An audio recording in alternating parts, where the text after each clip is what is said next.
So, welcome to our webinar, a walkthrough of the Plastics Registry, the Canadian Federal Plastics Registry reporting form. I'm Bruce Calder.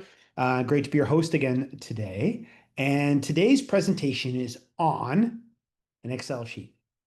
Yay! I know, not terribly excited. Exciting. It will get a little more exciting at times. I might do a wander. Probably right off the bat, actually, go just for a little off-road in the conversation. But yeah, today's an Excel sheet. It's a reporting form for the Canadian Federal Plastic Registry reporting. At least you have an Excel form to fill into, which is actually quite a good thing, instead of trying to freehand it into a website. So we have a lot of experience in plastic registry. You've probably seen some of our other webinars. We've done lots of products for the plastic registry, which is due for the consumer side in about 3 months. Wide range of packaging and appliances, large appliances and small appliances and medical devices and consumer control systems and test equipment and tons of other things. Um, so huge amount of practical experience. Even the ones that are due a year from now, there's a lot of work that needs to be done, or we're doing it in parallel to say PFAS work or something similar. So I'm going to talk about the reporting form for this. But first, we get sidetracked. Yeah. So PFAS. So one of the things trying to explain to people PFAS, I know this webinar isn't about PFAS, but this is something trying to explain to people, and it makes sense to speak about this to a larger group of people who have a reasonably good knowledge like yourselves and try to explain good and bad. And the way we're trying to explain a lot of the PFAS, like PFAS is a very large perfluoroalkyl substance, a very, very large subject matter, incredibly big scope, and trying to distill good and bad down. So the perspective in good, you take your child's food container, which by the way is not PFAS containing. Your child's food container is polyethylene. It's carbon hydrogens. It's a repeating chain. It's called a polymer. It's basically the same thing over and over again. Carbon hydrogen is really simple, same basic material as gasoline, but it's just repeating carbon hydrogens as far as you can see. And that's polyethylene, and they're good. And you put your child's food container, or you use it for your food container at lunch or whichever, perfectly harmless. The bad version of this, bad, is alcohol. There might be different opinions on good or bad for alcohol, but it does affect your body. It's a monomer version of polyethylene with an OH at the end. Structurally extremely similar, but it's not repeating, and it's got an OH. And that OH group is what reacts to your body. Becomes an O minus and reacts up with your body. Um, Alcohol is bad. Polyethylene doesn't become alcohol. Like when your kids finish whatever tasty food you've given them from lunch or whichever, and they lick the bottom, they're not going to get drunk.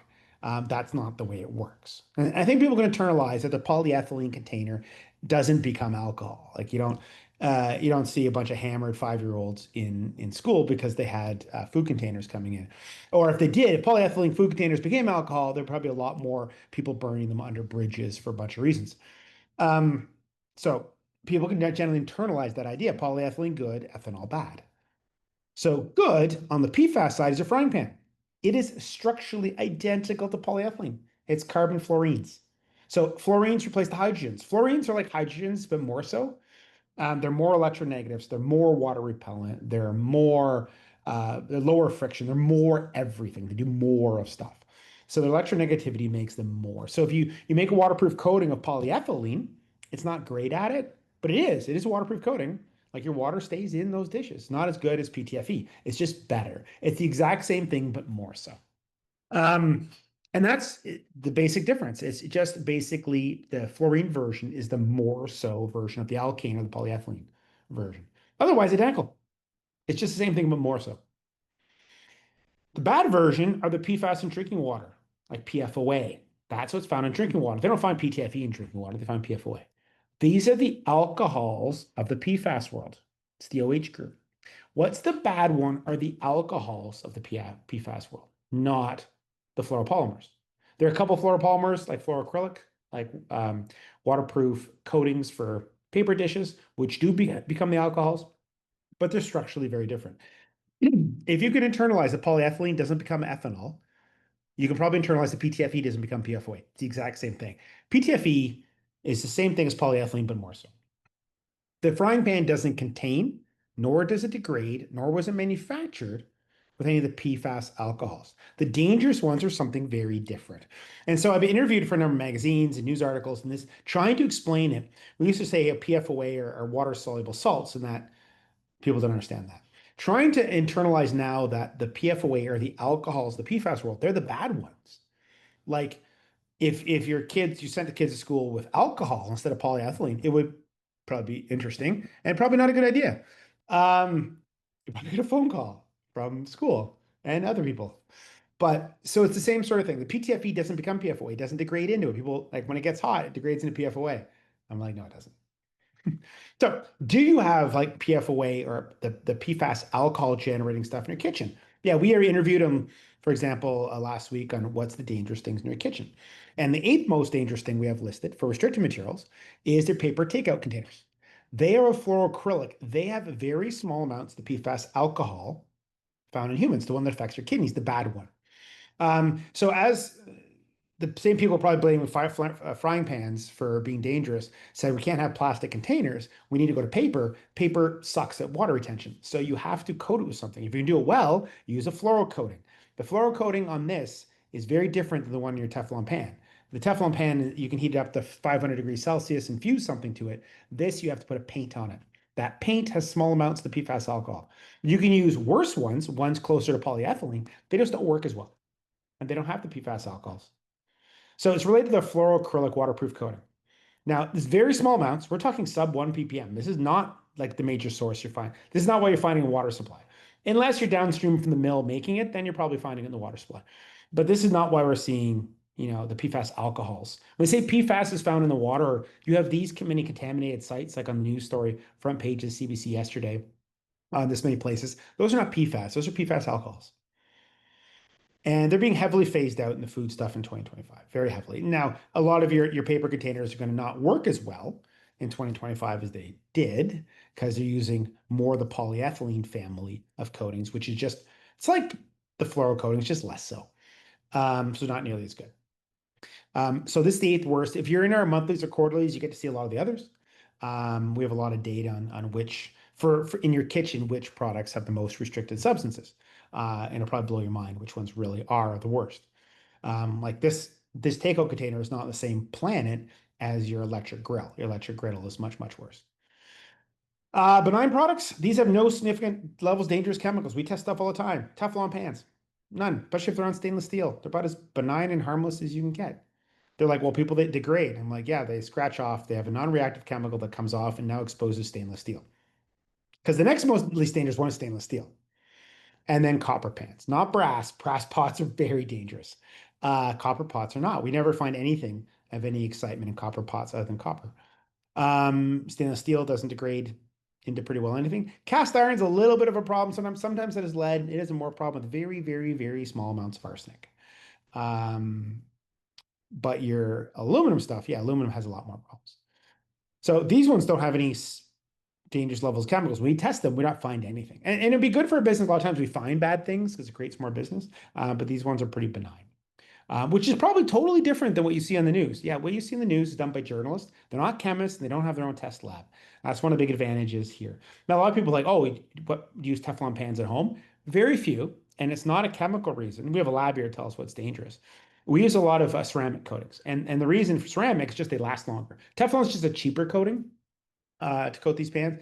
It just wears down a bit, and I'd rather one that lasts a bit longer. And a lot of ours have like names like green something or whatever. And it's not that they're green. I have a lab to tell me what's green. It's just that happens to be ceramic coatings are better. So in general, ceramic coatings just longer lasting. Not that there's any health difference. Other things also, as we start wandering down, we haven't talked about this much. One of the things we do a lot of, and people don't necessarily know that, is we do a lot of product labeling of chemical products. So in the EU or Canada or the US or Mexico or many other places, when you have a chemical product as a hazard, you have to label it in certain ways. And so we do a lot of labeling reviews for chemical products like cleaners and stuff like that. And what are the pictograms that have to be on the outside? And we do a lot of US, Canada, Mexico, EU. We have a core specialty in the Consumer Chemicals Container Regulation, CCCR. We can do like a lab type report if you need it for certain customers. It's really, really good. Canada and infinite wisdom, like a lot of our things, we should have a national motto of unnecessarily complicated. When everybody else went to GHS for consumer, it was deemed in Canada that it was too complicated for the consumer. So we use really old school warnings that are different than everyone else's for consumer products here. But what we do is like identify the warning and the pictograms you need and the languages and the size and all that kind of thing, or confirm you're meeting all those requirements. This is sort of an example, EU1, but we do all the jurisdictions. So if you have chemical products on the consumer side, you don't know about the labeling, reach out and we can help. So back to the Canadian Plastics Registry. So consumer and industrial electronics and packaging. So the deadline for consumer, for plastic registry for consumer, for electronics and packaging is some very specific single-use plastics like takeout containers, which is phase one. Their plastics have to be submitted. And we're talking about the form today, eventually, by September 2025. For professional products where the disposer is a professional entity like a business or hospital or hotel or business, that waste is September 2026. So it's next year. The consumer, by the way, will have to report again in 2026. Consumer has to report every year. Industrial reports has to report every year also starting in 2026. Who's responsible for reporting again? The brand owner, if the brand owner is located in Canada. The brand owner doesn't have an entity in Canada, doesn't have a CRA, Canadian Revenue Agency business number. It's the importer of the product. That said, any two entities, if the second entity is Canadian, can agree that that entity reports, but you need two agreeing entities. And the one that does report has to be Canadian, has to have a Canadian business ID. So where this is used a lot is if you're a big multinational and you have lots of different businesses and they have lots of different business entities, you can agree amongst yourself that one of you reports or two of you reports or some level of consolidation. Or if you co-brand a product with somebody else, you can agree who's doing the reporting.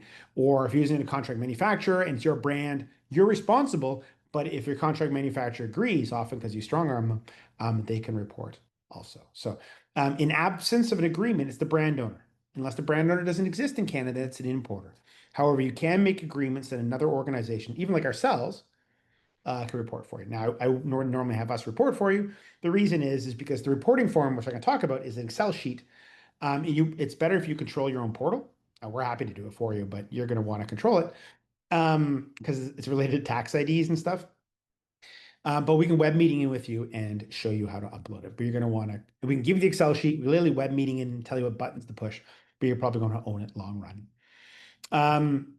So Canadian Plastic Registry, we've shown this many times. The reporting this year is from last year. It's for the consumer electronics you imported and sold, the plastics in them, including medical devices. Consumer packaging. So again, the product at end of life would theoretically be disposed at the end of my driveway. That's what's in scope this year. Plus some very specific single-use plastics. Just because a catheter is single-use doesn't put it in here. This list of products is very specific. In particular, it's mostly takeaway containers, some hygiene products, and some gloves.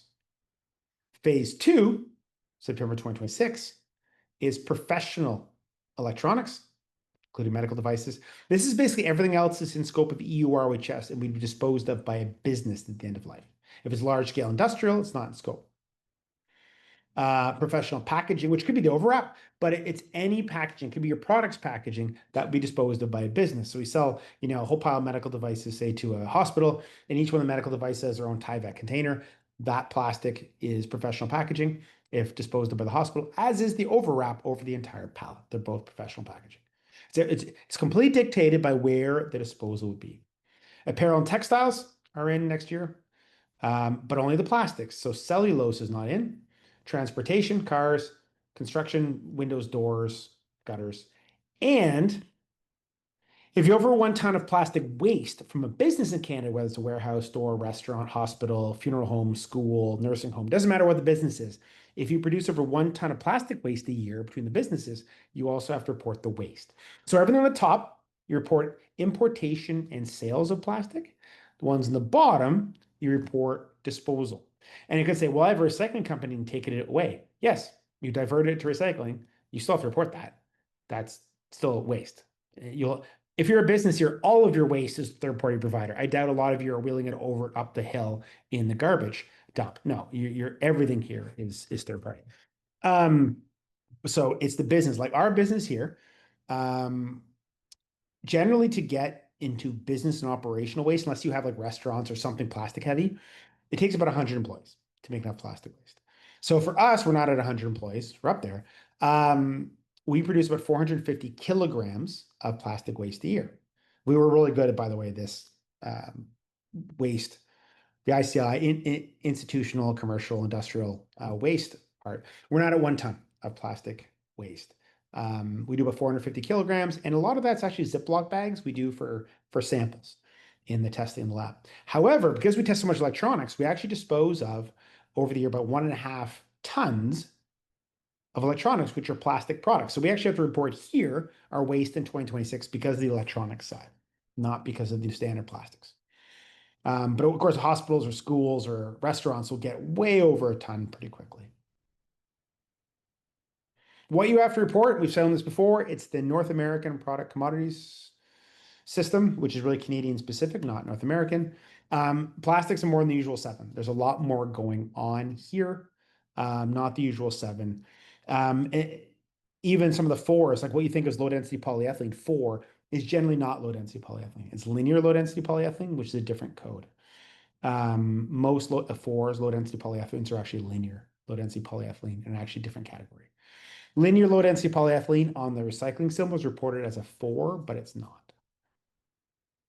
So if you're reporting packaging, for example, you're going to have some poly bags be low density polyethylene. Some will be linear low density, but still have a 4 low density polyethylene. Once they start getting cloudier, and they're generally high density. There's the low density and high density. So low density, linear low density, high density are not really a chemical difference. The number of bonds that have been closed. So the density goes up a really tiny bit. It generally gets cloudier also. Most low density polyethylene is probably linear low density. High density, you'll get some like your cereal bags, they often be high density, and a lot of the more rigid polyethylenes will be high density polyethylene. Your takeaway containers will be polystyrene. Your coffee cup lids will often be polystyrene. Some of the new ones are more bio-based. Your clamshells are often be PVC. All of these packagings have to be reported. Inside your electronics, it gets more exciting. So the connector on a lot of your electronics is polyester. However, a lot of the board ones are other polyester, usually polybutyl terephthalate, PBT. Nylon, a lot of your white connectors, usually nylon inside your electronics. PTFE is actually other thermoplastics, a recyclable material, believe it or not. Polycarbonates in the same category, other thermoplastic. And then your circuit board epoxy is a thermoset. Almost all your epoxies are thermosets, and they're in a different grouping. This is pretty common. So lots of stuff in electronics, lots of categories, a little bit more complicated. And then so when I get to the reporting form, you'll see the sheer number of plastics you end up having to report. So when you do a report, you have to merge all your electronics plastic data by category. So if your medical devices, it's one category. Appliances are one category. Small and large, fortunately, are the same category here, not in the EU, but here. IT equipment is a category. So if you have appliances and IT equipment, they're reported separately. It's by subcategory. So, but you don't report, a pump, medical pump. You report medical devices, electronics. And so you have to take all of your nylon data and merge it together with your import and sales data. So, this type of unit has this much plastic, this much nylon. We sold this many. That means we have this many kilograms of nylon from it. And then you have to add each unit together. And you eventually submit it into what I'm going to talk about is the Regulatory Services Platform. It has a web page, which you'll be able to do it manually. However, there is a reporting form, which is eventually the topic of this, is an Excel sheet you fill in. Then you have to do the same thing for your flexible packaging. You have to combine it with your import and sales data and submit it. And then you have to do your rigid packaging, import and sales, and submit it. So just a bit of work. Lots of detail stuff here, and we can help with all that. And what you end up reporting, now this is not the reporting form. This is the way we handle it. We do it in columns first, because columns are a lot easier to see for data. So this is the polyester you have to report. So imagine this is your appliances. This is not a stove. This is appliances, stoves and ovens and whatever you're selling, refrigerators and all that. And you report the amount of kilograms of polyester you imported, how much you manufacture, like if you made products in Canada, which is, you're unlikely to be doing both, but you could, how much you placed in the market, how much you sold of polyester, not of appliances, of polyester, and then break down by province, how much. And if you don't have a breakdown by province, you can just use the average population of each province. And so that's polyester. That's other thermoplastic. Now you report all of these for appliances, which is like PBT. Then you report all the low density polyethylene in all of your appliances. And then you do the same thing again for your flexible packaging and your rigid packaging. So I'll show better tangible examples. I'm doing it here in columns because it's easier to read. The actual real reporting form is in rows. So back to the Excel sheet. Yay, Excel sheet. Okay, this is the Federal Plastics Registry reporting template. Where is it? Really good question. It's on the Plastics Registry submission site, which is here. It's the regulatory service platform site. So if you go search for that document, you won't find it in Google. The reason is to be on the Canadian government federal website, canada.com, which sounds a bit pretentious, but they are the government of Canada and it's their website. Canada.ca, so not com. That's awkward. Canada.ca. If you go to Canada.ca, to be on that website, you have to meet certain accessibility rules. You have to be, different languages, you have to support different software, different browsers, all these different things. And this Excel sheet doesn't necessarily do that. So they can't put it on the website because it doesn't meet the accessibility rules. But they can put it inside the platform because once it's inside the platform, it's off the website and doesn't have to meet the accessibility requirements. So they can put the form inside the platform. But that's inside a login, so you won't find it from Google. You have to log in to the Plastic Registry site, which you either need to sign in with your bank, has to be a Canadian bank, should be semi-obvious, but put a Canadian flag there, it has to be a Canadian bank, or you can use your Government of Canada key, GC key. Now, anybody can get a GC key. That's not a problem. So you have to be able to sign in with your bank or sign with a GC key. So for like most people here, we just sign in through our bank. Easy, same as their tax. You might be thinking, wait a second, is the registration related to me, like my tax ID? Yes, it is. It's related to your tax ID as a person, and then you're added to a company and then report for that company. But your login is based on your tax ID. You're like, well, I'm not a Canadian citizen. I don't have a tax ID. That's why there's the GC key option. So this is the same way we pay taxes. We do it through a bank. We'd log into the government site through our bank. Now, the Government of Canada key is something anybody can get. And it's really easy. If you're not a Canadian citizen, it's actually even easier because it doesn't mean anything. Like a Government of Canada key for me is attached to the tax number. It means something. It's a bit of a complicated thing. Where if you get it and you're a US citizen or Chinese or from Switzerland or whatever, it's a great number, but it has no impact on your life other than the fact you can access the system because it's totally unrelated to your own, social insurance number, sort of thing, social security number, or something similar. But you can get a GC key. Anybody you see the sign up can get a GC key, and then you can log in really easily. Which any non-Canadian person can get a GC key.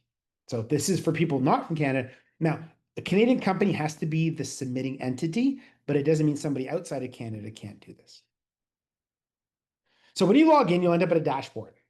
Now, how to find the reporting template. It's not very intuitive. Click there under the guided support. Kind of makes sense. It just kind of goes sideways from here. So click on there. Awesome. And then you'll get guided support.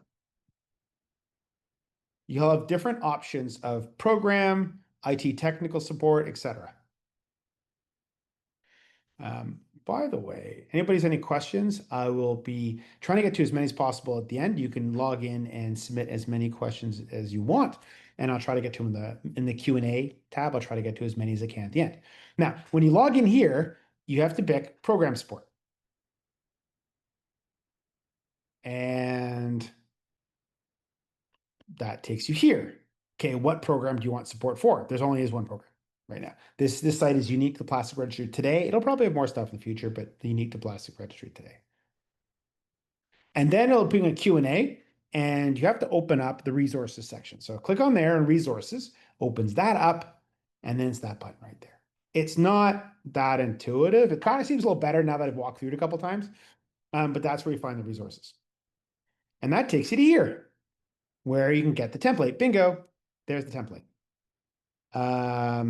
And then down below are a bunch of other things, like how to work this website, how to navigate it, how to get support, how to set up organizations, how to do reporting. All that's in here. But you won't find it on the website because it doesn't necessarily meet the accessibility requirements. So it's inside the reporting platform. Once you get in and find it, you can just download them all. And so that's the reporting template. There's some other good stuff in there too, but the 2024 is the reporting template for this year. The one for next year should be virtually identical, but it'll be the 2025 one because imagine your consumer reporting this year. You have to do it this year and next year. So you need to have your 2024 form, and next year you're going to submit your 2025 form. etc. Should be very similar, but there'll be a new form next year, which content may be identical. There, I can see a fix they might want to do, otherwise identical. So when you go into the form, the first page on the Excel sheet, I know we're talking about Excel sheets, is very exciting. I get goosebumps. No, I don't actually. But Excel is, I must say, much, much better venue for doing complex data than trying to hand type it into a browser. That is a lot better. So there's an instruction sheet, is pretty good. Down below, which you can't see here, also links to a bunch of places where you can get more information, which is pretty good. Um, tab 2 is resins. So this is if you're importing plastic resins in raw forms like powders, this is where you report. So it's like pellets and stuff. This is not, I'm mentioning it because it's the second tab. It's kind of annoying in a way because it's not what most people here are reporting, and it's not even due this year. You report next year for some reason. When you do, the third one is products. So people make physical products like electronics or packaging. This is the key one. This is the 2025 one. And for a lot of people, 2026. So you have to pick your category, which will say electronic equipment. And then you have to pick your subcategory, which will look startlingly like the EU categories. Fortunately, small and large appliances are one category here. But then you pick your subcategories. You don't report ovens. You don't report fridges. You don't report electronics. You report the nylon in electronic appliances. So you have to report EE, then electronic appliances, and then nylon, and then polyester, and then other polyester, etc. So it's what category you're reporting under. So really good. This is a good example. This is a fake one. You're reporting all this. You look in the first column, all electronic equipment, and then electrical appliances. And then you have to report each resin. So you'll notice it's like, okay, first one's polyester, second one's other thermoplastic PBT, polybutyl terephthalate, then high density polyethylene, then other polyethylenes like cross-linked polyethylene wiring, then polystyrene, then acrylonitrile butylstyrene, then PVC, the polypropylene, then thermoplastic, and so on and so forth as you report down. And then you report whether they're virgin or recycled, which is almost always virgin. That's your normal plastic. And then this year, of course, is all residential. So if you have residential and institutional, next year you're going to have to report both separately. The residential is one line, even though they're both appliances, and the institutional is the second line. And then you'll be using normally the electronics average bill of materials method. Then, so you have to report by subcategory. And then you will do all the same thing again with your packaging. So you have to do all of your packaging. If there's a product inside it, will be plastic packaging filled. So if you sold packaging on its own with no product related, it's unfilled. But it'll be plastic packaging filled, and then your normal product packaging is other packaging, and then you report polyester, and then report low density polyethylene, then report linear low density polyethylene, etc. So you report each of the plastics in your flexible packaging, and then each of the plastics in your rigid packaging. Lots of stuff. And then again for each packaging type. So when the numbers you eventually put in, it's a bit of a difficult read. It's hard to follow from the other one, but imagine the first column was electronic equipment, appliances, polyester. How much plastic you manufactured in Canada? Probably next to zero. How much you imported in your appliances? 8,000 kilograms. And then how much you place the market, say the same number, which is basically sold in Canada. Then you have to do the number of kilograms sold in each province, and you're allowed to just take the average population in each province and breaking up that way if you don't have province by province data, which is, especially when you have distribution, you may not have any of that data. And that's what you're reporting, and you're doing it line by line by line. I'll show you a consolidated version in a bit. So this is a lot easier to do in Excel, one, because there's a lot of formulas that have to get to this point if you're doing the work right and trying to consolidate everything. But this is what you report, and it's the quantities imported and sold in Canada, then sold in each province. Pretty straightforward. Now, I'm gonna have a little diversion right now. This little thing that when we first noticed it here, we were shocked, surprised, never seen anything like this before. What sociopath did this order of provinces?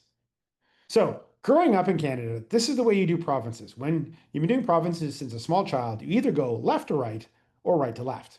That's how you do provinces. So you see in our data, we go like Newfoundland, Labrador, and Nova Scotia, and Prince Edward Island, and New Brunswick, and Quebec, and Ontario. And that's the way we do things. Or you can go BC, Alberta, if you're that bent, or Saskatchewan, or Manitoba, so on and so forth. That's how you do it. The way this one's written is they did an alphabetical order, which I've never actually seen the provinces in alphabetical order before. So that's like Alberta, the British Columbia, Manitoba, New Brunswick. Are they even from here? Like, where do these people grow up? Did we outsource this? This is like everybody looking at it like, I've never actually seen this. And the territories are inside the provinces data alphabetically, sort of. which is more mind-blowing because you never put the territories in with the provinces. They're always afterwards. Everybody knows this, unless you're not from here. So that was the one, the little bit that bugs me, the whole thing. The provinces are alphabetic. No, you do everything left to right or right to left. That's how the province. Sure, in the US, you can't do that because they're stacked on top of each other. And I think somewhere in the eastern seaboard, they decide to make a state anytime they ran into a river or whatever. It's a little bit of a hard follow.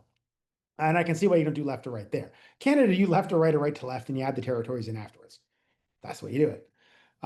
This is how we did since like kindergarten.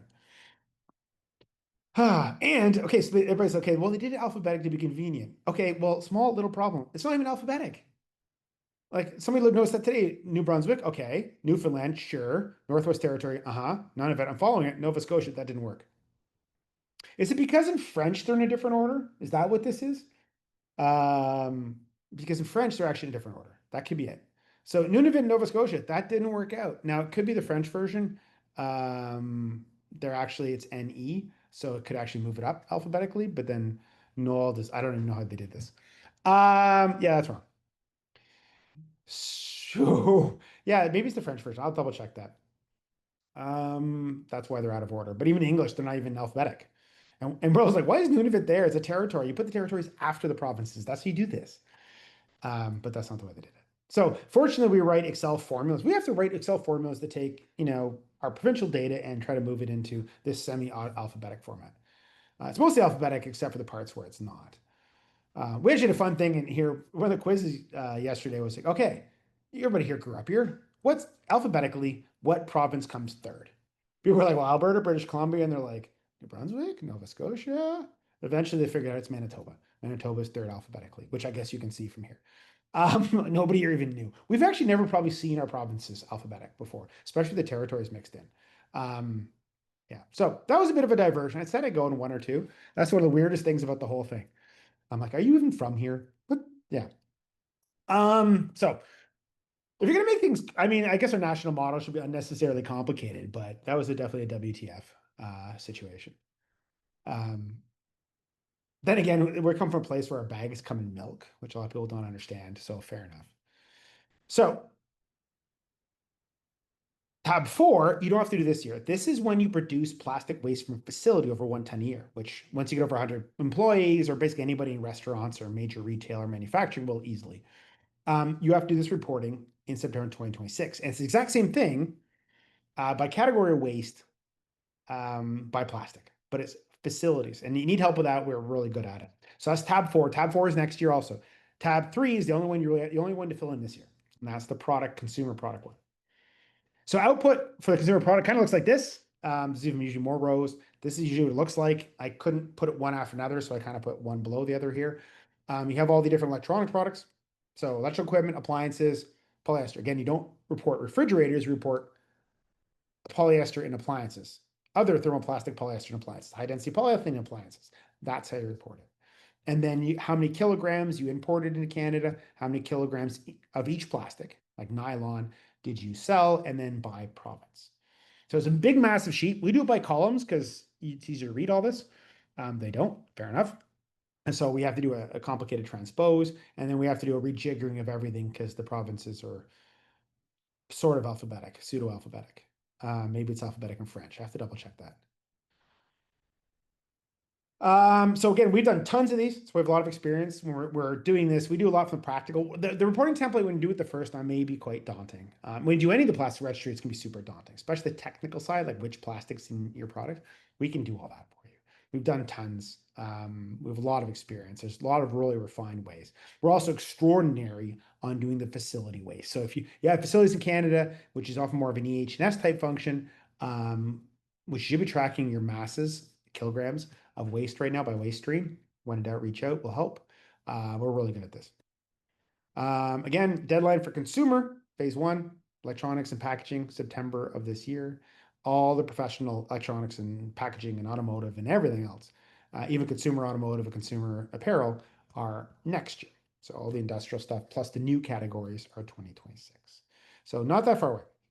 So I'm done the main section a little bit early. I know there's gonna be a lot of questions because there are tons of questions this morning. Feel free to ask any questions you want. Submit them to control panel. I have to do a little bit of rejiggering right now to bring the control panel up. Forgive me on this one. I forgot to bring it up beforehand. I'm just going to bring it up there. And I'm going to flick some buttons so you can see this again. Again, consumer, you're only a couple months away. You might need a lot of help. What is considered to be a brand owner? Is it owning the IP? It's who's responsible for the brand. So if you're selling that product, you're placing that product on the market under your brand. And you could be that's a really interesting question where you're licensing it. It depends on your licensing agreement. Ultimately, say you're licensing Acme's symbol, it's Acme's problem, but probably the license agreement says you have to take care of anything related to using that brand. So it's always the brand owner. So if using Acme's brand under license, it's Acme, but there's probably something in that contract says you have to do it. Our large scale fixed installation products in scope for reporting next year. If electronics are not in scope of EU ROHS, the electronic plastics and electronics of those large scale fixed installations are not in scope of reporting for plastic registry. However, their packaging still is. So the electronics won't be, but the packaging is.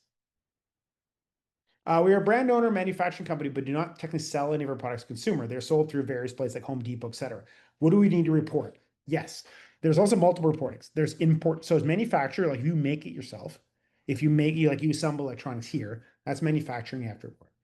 Or if you import it into Canada, you have to report. Or if you place it on the market, which is the act of making it available. So basically you sell it to a retailer, that's placing it on the market. So the brander is responsible for all three of those. There could be situations where you only have two, and generally you're responsible for all of those different sections. So the brander is responsible.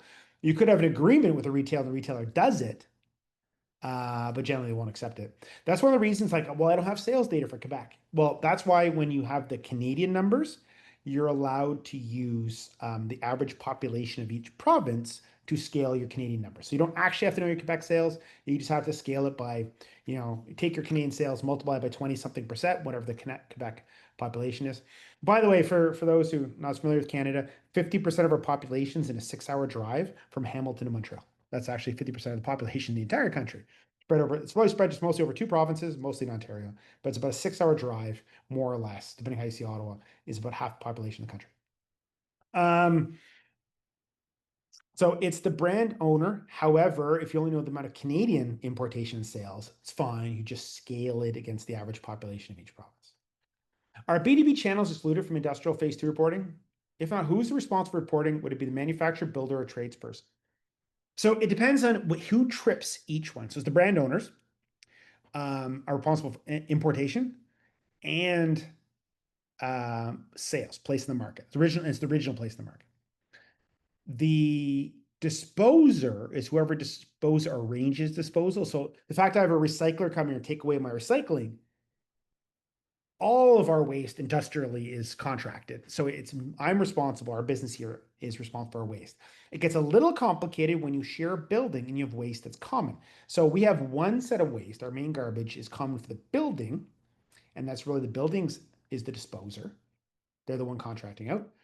However, we have our own blue bin and we have our own we contract our own electronic recycling, which is waste, by the way. Even though when you say recycling, it's still waste.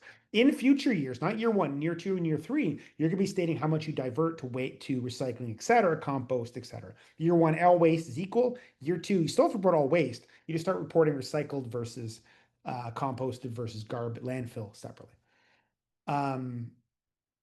So for construction, it gets kind of complicated. So you bring a window in. Who's the brand owner of the window? Them.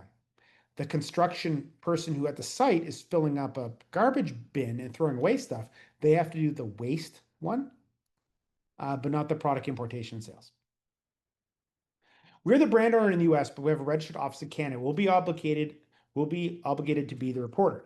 If your office here has a CRA, a Canadian revenue agency business ID, then it's you. So if the brand has a business ID here, but if the brand has a partner office that don't even have a Canadian CRA business ID here, it's the importer. Now, if you have a Canadian entity of any type, they can report, but there has to be agreement to do so. But if the brand has an entity here, like you need a business ID, because in the system, the reporter has to have a Canadian business ID. The physical person, you could be in, Bangladesh and filling in the data, but as long as you're filling in the data under agreement for Acme, Canada with a Active Canada business ID, that's fine. You just eventually the company has to have a Canadian business ID. Can we create a new account with the GC key on the portal for a company? No, so you can't create a GC key for a company. GC keys, the government Canada keys are for individual. It's tax ID. They're like, well, I'm in, China. I can't, what am I doing with the Canadian tax ID? It doesn't have any ramifications of you as an individual. It won't, because it can't tax you unless you move here or something. Um, GC key is just a government Canada key. It's for an individual. That allows you to log in the system as an individual. The company gets registered under the Canadian business ID. It'll be a big long number. It usually ends RT001. But it's a big long number. It's like 11 or 12 digits. It's the Canadian Revenue Agency business number. It could be, you could argue it's the Industry Canada number. They're the same number, actually. But the registering company, so anybody registers, goes with the GC key and you registers you, and then you have to create the company or be attached to a company. So if a company already exists, the person who's the main controller, so there's one entity, I can't remember the name of it, what they're actually called. It's not controller, but they have control over the account. They can allow other people to be attached to it and do things like reporting and looking at things and stuff like that. But the company has to have a Canadian business ID. The persons individually, the people, have to either go in through the bank or have a GC key. But the registration of the submission goes against the company ID. When we get to report on, when in doubt, just contact us. We'll help you. Is there a place in the Excel form where you specify whether we use actual quantities by province or whether we use the national sales and divide it by province population? The funny thing is, there actually isn't anything in there that tells you if you did it exactly right or you did it by average province. I haven't seen that. So if you knew your Quebec numbers and put your Quebec numbers in there, only knew your Canadian numbers and used the average Quebec population, would it be reflected at all differently in the sheet? I don't believe so, because the only method you identify is average bill of materials or specific component method. That's how you determine the data, not how you divide out the provincial data. That's a really good point.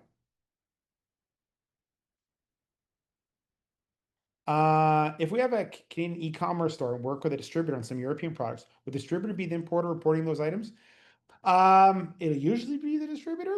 It depends on, so if it's not, if you don't exist, e-commerce is a very complicated thing. There's a bunch of rules around it. Because if you're selling somebody else's products, it depends how they're being imported. So it comes on importation. So if the brand owners already exist, so imagine you're bringing in Dell computers. Dell exists here. It's actually part of their numbers. How it's going to get to Dell and how Dell's going to know about these things, sometimes they won't know about the small potatoes amounts.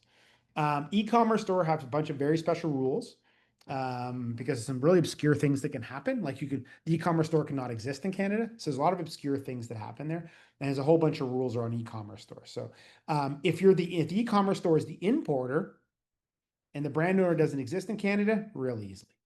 But if the brand owner already exists, it's their problem. How do they get your numbers? Good question. Can you add more color to filled and unfilled packaging? Is the definition just packaging the product in it? Sort of. It's packaging with a product. Will it be inside? Most of the time you think it is. So if you get a poly bag and there's a product inside, it's filled. However, if you get a box and you have spacers and the product inside, it's still filled. It's filled with the product. It doesn't necessarily mean the packaging goes around it. It's part of the packaging of a filled packaging. Like you'll have like little peanuts that go in with your product, like a big, say, professional test equipment will have all these little peanuts in there. Well, they're not really surrounding they're on top of it, and maybe they are surrounding it, and that's filled. It's if the product's in there, all the plastics in it are filled. Unless in it's obscure situation, very obscure, you're actually providing a bunch of Ziploc bags to use during it. You argue it's unfilled. I don't think anybody would be care to call it filled. It's like you're providing a product that has packaging in it to be used. Like imagine we provided something and had 20 Ziploc bags in there to, put samples as you're testing. It's unfilled, but realistically, you can probably put it all together. So anything in with the product is generally filled, even though it may or may not be surrounding the product, because you might have spacers, you might have all these other things. If it's packaging or sold on its own that somebody else is going to fill eventually, that's unfilled. So that's really the big difference. Does an electronic faucet that dispenses water fall into the electronic dispenser category? Great question. What does it do in the EU? So if you sold in the European Union, what do you do? It's the same rules. If it isn't in the EU, we can help you with that too. So when in doubt for a specific product, reach out, but the rules are built completely on the same EU ROHS category. So would your faucet be dispenser in the EU or not? If you don't know, there's a way to look it up. The we categories are far more specific, specificity, and they provide a lot more detail what they see is in or out. So if you have a question about individual product, reach out. First line of questioning is, if this was the EU, would it be in scope of EU RHS? If so, it's in scope of this. Under product reporting, under is their packaging is applicable this year? If they're consumer packaging. Great question. So the packaging you provide, or the product you provide, the packaging would be disposed of at a residence. So it gets really complicated for some things. Imagine you sold Coke and you sold it to a lot of people. Imagine you sold it at corner stores and they take the Coke bottles and they put it out in the plastic bottles and they put it in the fridge. Those bottles will go home to the consumer and be disposed of, at least most of them. But the wrapping around the case is disposed of by the corner store. That's industrial. But that same 2-4 pack can be sold at Metro or Loblaws or whomever, Costco, and the consumer take it home and dispose of it. So there are a lot of ones that it's only consumer to be disposed of at home, and you may have a lot of streams where you can have part industrial, part consumer. You can make a reasonable estimate of how a percentage is consumer versus industrial if it's a multi-stream. And it's useful to point at something, like if you have sales numbers or projections, great. But if you have to use, I have customer returns or customer complaints, what percentage are private citizens versus businesses, you could always use that, just something to point at. It's multi-stream is a lot harder. A lot of consumer stuff's multi-stream, where we buy Bounty stuff here and the packaging around it, but that same thing goes to home. All it matters is over 1 ton of consumer packaging per year. So, and then within reason, you got to get perfection's not expected in year 1. It's like good enough, but you can do a reasonable estimate. You take also a restaurant like Tim Hortons and fairly well-known establishment here, franchise, and they bring in a lot of plastic. They're reducing plastic, I think, but they bring in a lot of plastic, and the plastic they give in the drive-through goes home. That's consumer. But the plastic, if they have somebody buy it in store and stay in store, that plastic disposed of in their garbage, and that's institutional garbage. So they can do a reasonable estimate of how much their stuff's takeout and only report that, say, 70% or whatever number that is. As a manufacturer makes plastic-based textiles like ropes, are we obligated to report on those raw materials just to packaging right now? So textiles are done by customs code. So packaging always. The textiles are done by customs code. It's the only section done by customs codes. So you'd have to go in the textiles of the actual federal notice and look at the customs codes. And is your rope one of those things? Now, rope in agriculture there are some ropes in agriculture. So are you a rope for agriculture or fish culture, aquaculture? Yes, you're in scope. Otherwise, if you're under just textiles, you're not aquaculture or agriculture. It's all by customs code. So does your rope fall under one of those customs codes under textiles? Probably not, but I'm somewhat surprised. What's the estimated cost of a PFAS test? It depends. And an MBA test, it's if you're just seeing PFAS reportable, one material is really inexpensive. You do many of them, it's very inexpensive. So just reach out because the cost of doing multiple is so advantageous. When you get to PFAS testing, most of the cost of the test report. The actual method is pretty simple. As for PFAS testing, just reach out. One material is more expensive than per material than many. A lot of the costs, because our processes are so efficient, most of the cost is the actual test report. But reach out, I can help you with the costs. If a Canadian company makes their packaging, but we fill it and place it on the market, do we only report for placing on the market? Depends. It's big depends. This is a very, very complicated question because it's the brand. Packaging can be very complicated if somebody else is branding your product. So imagine somebody brings in polybags, unbranded, into Canada. They're importing it, and there's no brand on it, and they're the importers reporting for importation. Then they put your brand on it. Now it's yours, and provide it to you to fill and place on the market. The place on the market is by the brand owner. So it's by you when you got the filled version. So they would be reporting unfilled. And then when they're providing it to you, it's a very interesting discussion. But since you're going to be reporting it as filled, because it's your brand, it would probably only report it as filled. It's not well, there's a lot of great questions about this weird when somebody else is branding your packaging for then you use. It's generally reported by the brand owner as filled. When they bring it into the country before branding it, it's reported as unfilled by the importer. So it's kind of a complicated thing. In any individual situation we look at, it's often very complicated. If somebody else is branding your packaging and providing it to you, it's actually quite complicated. In the end of the day, if one of you, and you go like, okay, this is really complicated. If you guys agree, then that always works. So if the two parties agree, any one of them can report, or a third party can report for that matter. From an accuracy point of view, should submissions be based on model product type averages, or is Canada expecting every single product line to be broken down and physically measured? So when I presented in the conference, great medical conference a week or two ago, and the fellow in front of me was the head of the plastic registry, I believe, before me. And I presented right after, and he was nodding along with me. One of the big things is common agreement is you can do the average bill of materials. And what we do, and we showed it and he was nodding along, you do the representative product, get its plastic breakdown, and then apply it to the other similar products scaled by their weight. So if the one you did is 20 kilograms and you get all these plastics, and the other ones in their family are like 30 kilograms or 10 kilograms, you just scale the plastic by their weight difference. So that's perfectly allowed under the system. There's no I mean, they prefer you to know every single plastic, measured individually, but it's not required. For companies assembling industrial electronics using only parts sourced from Canadian suppliers, do we need to report the plastics? The reporting of the plastics electronics is at the finished product ready for the end user. It's like EU-RHS. So it's not the assembly level, it's the finished product. So for physical products, it'll be the final product ready for the end user. For packaging, again, I mentioned packaging is a little more complicated because sometimes they'll also give you packaged products and dispose the packaging. Packaging is more complicated. But for electronics, it's the final product that has to report, not the assemblies. So it's not like, hey, PFAS, they reported PFAS for the components. I don't have to worry about it for the components. No, it's the finished product for plastic registry. Now, you can agree, and they can agree to report all the things in the motors they provide, that you don't have to report the motors, but that needs agreement. As a brand owner that first imports the product containing plastic in Canada, then exports a portion back for sales in the US, does the portion that gets exported to the US get included in the reporting or excluded? Yes, differently. So you report it in the importation numbers and you don't report it in the place in the market numbers. So imagine you brought it 1,000 units in, you sold 500 in Canada and you exported 500, you report 1,000 imported. Now, not products.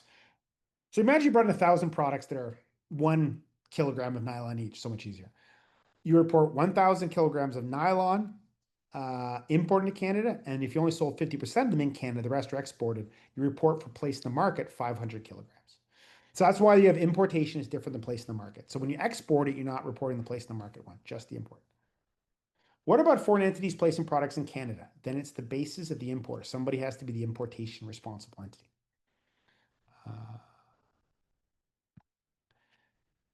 Bam, somebody's making fun of some of my stuff. If a brand owner requires additional time to gather the necessary data, is it possible to request an extension? There is no mechanism for it. Could you ask? Yes. Do we know what's going to happen? Not sure. There isn't, unlike SEPA reporting, there isn't a mechanism for it. There's more likely to be some allowance for it, especially in year one, but there's nothing official. What are the penalties for not complying? It's Environment and Climate Change Canada. They can do a lot. Doesn't mean they will, off the bat, they usually warn you. But they have officers. The usual penalty mechanism for ECCC, it's not like Health Canada. It's not a stop ship. It's fines. There are fines people. They can go to stop ship, but they have officers with badges. It's kind of weird. Enforcement for the federal entity is done at the provincial level. They have, and we've been involved in some of them. They can do a lot. Most of it will be fines. Fines are an easy mechanism for ECC, ECCC. What is the main headache reported by U.S. exporters to the plastics registry? They normally go, it's the Canadian guy's problem. Often when we're working with large entities, it's a bit of a challenge because they're often US based, and then the poor soul that ends up reporting is Canadian based. And there's sometimes a bit of, I think one of the biggest headaches, the hot potato off the bat. Who's going to end up doing the work when it's a Canadian thing? Where the Canadian guy's like, it's my country, but I know I don't have any product information, while the product stewards have the information. So a little bit of hot potato off the bat. Who's going to do it? And who's going to pay for it internally? And then mostly the electronics are harder than the packaging by a good margin. Are there any approved third-party company who can support us data collection reporting? Us, like we're the best. We are so much better than everybody else. If you look at Plastic Registry, we come up in the first hits. We're actually done a tremendous amount. We're really, really good. Data collection, we keep it to a minimum. We use a represented product basis and average bill of materials, and it just makes your life so much easier. We're really, really good at this. We've done tons. After the first, a couple hundred products, you get better at it for sure. One of the things this is super technical, is ABS. ABS, acrylonitrile butadiene styrene. Those are three different monomers. Those monomers can be different plastics and different. You can have ABS. You can have acrylonitrile styrene, which is called SAN. You can have styrene on its own. They're chemically very similar. And then you can also methyl methacrylate ABS, which you add basic contact lens material to make it transparent ABS. They're all four different plastics. It's a very exciting to deal with the small differences between those. It's a lot of technical stuff, but it actually is quite interesting what's really in products. What about products that are shrink wrapped? Is shrink wrap to be reported? The styrofoam inside? Yes, those are packaging. Now, neat thing about shrink wrap, about a decade or two ago, your home shrink wrap changed. You might notice more than a decade ago, it stopped working very well. You try to put shrink wrap on stuff and you let go and it goes, whew. Some of the new stuff is more textured, so it grips better, but basically put it on and it goes, whoop. It didn't used to do that. And it's because many years ago, around 2004 or so, they decided the PVC, which is what it was originally made of, had dangers. The PVC itself doesn't have dangers, but stuff that you could put into PVC if you're not paying attention does. And PVC had a great grip, and PVC is incredibly impermeable to air. So if you seal something in, it's great. But they moved to polyethylene. Polyethylene A doesn't stick to anything very well, and so that's why a lot of your plastic wraps don't work very well anymore. Some of the new designs are pretty neat and they work better. They're also extremely permeable to air. That polyethylene, like your modern saran wrap, when you put it over something, air goes through it. Might seem like it's airproof. It's not. It's actually about 5 to 10,000 times more air permeable than the old version. But if you buy like a meat patty on a styrofoam, meat can't have that air permeability. People don't like to buy meat that's changed colors from oxidation. So they still use PVC. So if you ever see your meat packaging, you'll notice it wraps a lot better and it curls up into a little ball. That's PVC. So that's the old school version. They're all in scope, but they're actually your shrink wrap's actually quite a bit different than it used to be. That's why when you try to put it on a salad bowl, you put it, it goes beep, back up again. It's because it's polyethylene. Now, some of the manufacturers found some really neat ways to make it grip better now, which is kind of smart. But if you get even a meat tray, like when we test stuff coming in, the plastic on your meat tray is PVC. The plastic wrap at home is polyethylene. The plastic wrap usually on your pallets is polyethylene, which maybe not the best safety idea because it doesn't grip as well. Any specific complications to share with using Canadian specific codes of HS codes or NICS codes? The NICS or the North American product commodity codes are not. So the HS codes are a different thing. There's no HS code use in this because you're reporting by appliances. Now, in textiles does have customs codes on what's in scope. That's it. Otherwise, customs codes like HS codes are not involved in this whatsoever, other than identifying which textiles are in scope. Is there a specific source we get the province population percentage? Ask us, or you can Wikipedia. I mean, we use the last Canadian census, which I think was relatively recently. It's pretty good. What NAPCS code will polybag be under? It will be under it often be under linear low density polyethylene, but it could be low density polyethylene. It depends. It'll be one of those two. Is it easy to amend or modify submission? If we can just update the Excel and put a V2 in it, for sure. The Excel sheet's really easy to modify, but it's an Excel sheet. So if you can resubmit a second Excel sheet, which I think you should be able to do, easy to modify because you just put a new Excel sheet there, V2.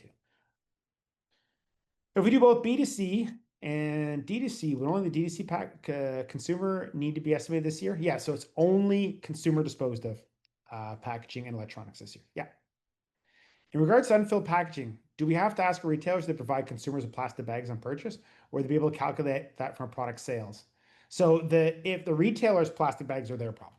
So if they're like Loblaws, not this year. Next year, the textiles is also the reusable baggage. So when the supermarket gives you like the reusable bag, more the polyester style, they actually have to report that under textiles. But the retailer bags are their problem. E-commerce is a different problem. If you're selling products by e-commerce, many reasons why the Amazon packages come in almost all paper now. But that packaging, if you sell things by e-commerce, that e-commerce envelope, if it's plastic, is in scope. If it's paper, it's not, obviously. If a Canadian manufacturer supplies with unfilled packaging, we use it to package our product for sale in the Canadian market. Are both parties, us and the manufacturer, obligated to report? Yes. They report place in the market unfilled. You report place in the market filled. Two different categories.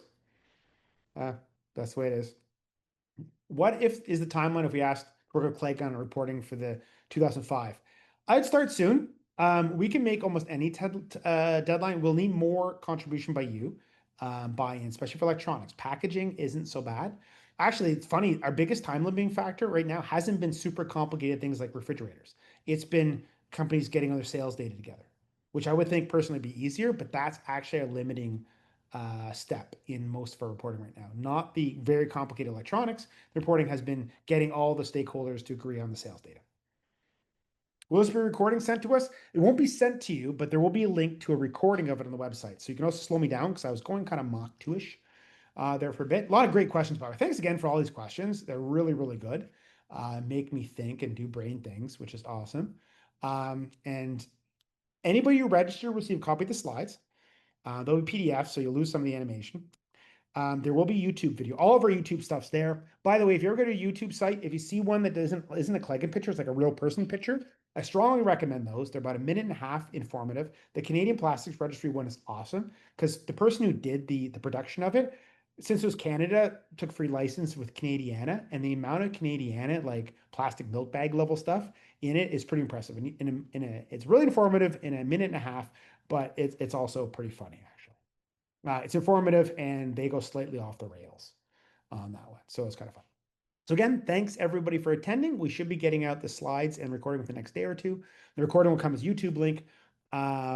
Thanks again and look forward to hosting everyone again soon.